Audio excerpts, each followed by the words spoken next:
Sejak Januari 2021, Indonesia telah menggulirkan program vaksinasi COVID-19. Program vaksinasi ini terus berlanjut hingga sekarang agar memenuhi target vaksinasi sebanyak 208 juta orang.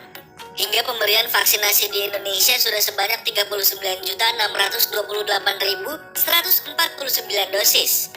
Pada awal program ini, vaksin yang digunakan adalah Sinovac. Berjalannya waktu, Indonesia juga menggunakan Pfizer, Moderna, Sinopharm, dan AstraZeneca.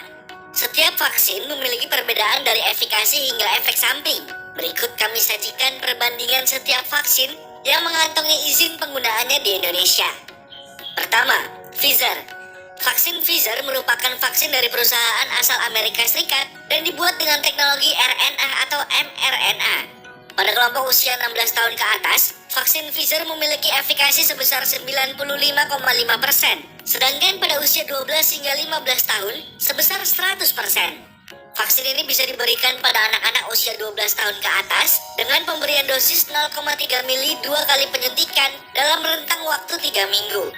Harga dari vaksin Pfizer berkisar Rp350.000 per dosis. Adapun efek samping yang paling sering timbul diantaranya nyeri di bagian suntikan, kelelahan, sakit kepala, nyeri otot, dan demam. 2.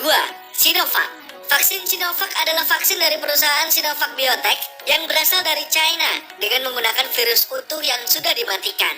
Penerima vaksin Sinovac harus mendapatkan 2 vaksin dengan jeda 14 hingga 21 hari setelah disuntikan dosis pertama. Sementara efikasi vaksin Sinovac yang diuji di Indonesia sebesar 65,3%. Harga vaksin Sinovac berkisar Rp240.000 per dosis. Adapun efek sampingnya mengalami nyeri, mengantuk, mual, dan lapar. Efek samping tersebut akan hilang dalam 1 atau 2 hari. 3. Moderna. Vaksin Moderna berasal dari perusahaan Moderna Amerika dengan teknologi mRNA seperti vaksin Pfizer. Jarak antara dosis pertama dan kedua adalah 28 hari atau 3 minggu. Berdasarkan uji klinis pada usia 18 tahun ke atas, Moderna memiliki 94,1 efektif. Harga untuk vaksin asal Amerika ini berkisar Rp505.000 per dosis, lebih mahal dari Pfizer. Sementara kemungkinan efek samping yang ditimbulkan adalah di bagian suntikan merasa sakit, kemerahan, dan pembengkakan. Adapun di seluruh tubuh, penerima mengalami kelelahan, sakit kepala, nyeri otot, panas dingin, demam, dan mual. Keempat, AstraZeneca. Vaksin AstraZeneca dikembangkan di Inggris oleh University of Oxford. Vaksin ini dibuat dengan teknologi tradisional, yaitu menggunakan platform adenovirus. Penerima vaksin ini harus diberi jeda 28 hari dari dosis pertama dan kedua. AstraZeneca memiliki efikasi sebesar 62,11% dan sudah mendapatkan izin penggunaan darurat dari Badan Pengawas Obat dan Makanan atau BPOM. AstraZeneca dibanderol dengan harga yang cukup murah, yakni Rp110.000. Efek samping yang ditimbulkan dari penggunaan vaksin ini kemungkinan mengalami kasus pembekuan darah. Selain itu, penerima vaksin AstraZeneca hanya mengalami inflamasi, demam, sakit di bagian disuntik, dan mual. Kelima, Sinopharm.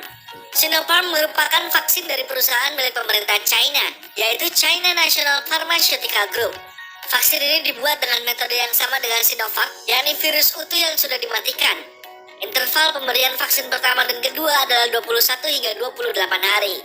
Untuk harga per dosisnya berkisar Rp320.000. Efek samping ringan berupa rasa sakit dan kemerahan. Efek samping sistemik berupa sakit kepala, diare, dan batuk yang hanya terjadi 0,1%. Nah, itu dia perbedaan setiap vaksin yang digunakan di Indonesia. Sobat bisnis yang belum ikut vaksinasi COVID-19, ayo segera!